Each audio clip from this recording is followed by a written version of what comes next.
Hello world, I'm coming to you live from my garden in the backyard where I'm doing for the second year in a row tomato plants planted directly inside bags of garden soil.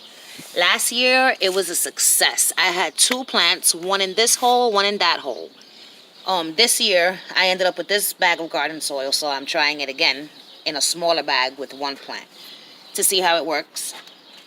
So last year, the plants that were in here, and I also have one here in ground, right? Let me get it together. So I have one tomato plant here in ground, which, by the way, a critter topped for me. It ate it and it had new growth here in the bottom. And so I left it in there, and this is all the new tomato growth. So thanks to the critter for topping my plant for me. And that's growing in ground, and these are growing in the dirt. It has begun to rain. So I'm going to make this fast. And last year, this plant made it all the way up to about here. So that's pretty tall. And these made it all the way past this gate. I had sticks, and they were like taller than me. So I'm, curious to see what happens this year, especially this little guy that's in a smaller pot. And I have marigolds surrounding the perimeter. I need to add one here in the front. Maybe I should bring this guy back. I have those marigolds there because little critters don't like the smell of marigolds. This needs to go in a bigger pot. I should do that before. I'm going to stick it in this pot together with this guy and put this guy over here. Sorry for all the moving, but for now I'll leave them there. When I stop this video, I'll plant them together. But yeah, the marigolds are there for protection, and I need to get some forks, clear forks to stick inside. That also acts like pretend barbed wire and keeps the critters away. So I have different kinds of marigolds. I have the pom-pom version. Focus, damn you.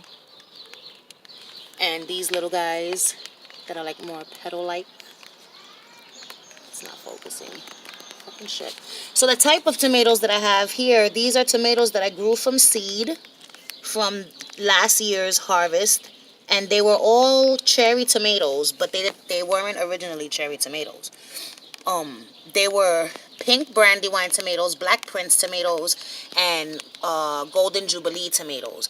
And all my tomatoes ended up cross-pollinating, and they turned into the cherry version of those because I had black cherry tomatoes growing as well. So that was interesting. That tomato down yonder is a sweet 100 cherry tomato plant that my sister gave me. I have another one behind me, but I'll do a video on those tomatoes another time because this here is the garden experiment. The Great Tomato Garden Experiment. Season 2 in Boo Boo's Magical Garden. Quick view. Chicky, you're going to come out in the video if you don't move. So, that's the garden. There's all types of stuff growing in everything except for that pot because I have to drill some holes in it. But sweet peppers will be going in there, hopefully. And all the stuff that'll be ready like in... Jesus Christ, bro. Your burp is going to come out of the video. Guess I hold on. I used to burp and do all types of stuff on these videos. But yeah, this is the garden so far. Growing nicely. I have some flower seeds in these pots. That's why they're empty. And that pot as well. In here I got some sweet pea flowers. Some marigolds from seed. More marigolds from seed. Some dill. Green onion. More green onion. Anyway, we'll talk about this another time. Like I said, this is mainly about this area here. The area that I don't really like how everything looks, to be completely honest. The way the marigolds and stuff look. I'll make it look prettier at some point, but for now I just need them there to keep the critters away. And so this is one last look. This is 2 tomato plants here, but I'm going to give them